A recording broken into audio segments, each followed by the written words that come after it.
на кутиите за донација беше напишано дека пријателите во криза се поблиски од браќа и овој акт го потврдува токму тоа.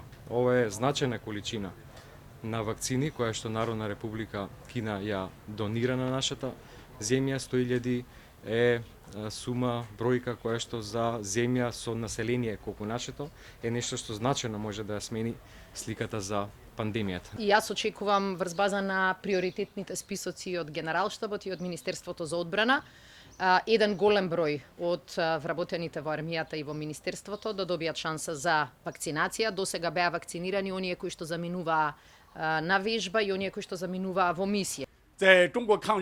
Денес 100.000 дози ковид вакцини од Синофарм како воена помош на Кина пристигнуваат во Северна Македонија и ќе бидат предадени тука. Ова е уште еден значаен знак на солидарност помеѓу Кина и Северна Македонија во борбата против пандемијата, во испораката на 200.000 дози вакцини Синофарм на крајот на април и дополнително го збогатува нашето пријателство меѓу двете земји и војски.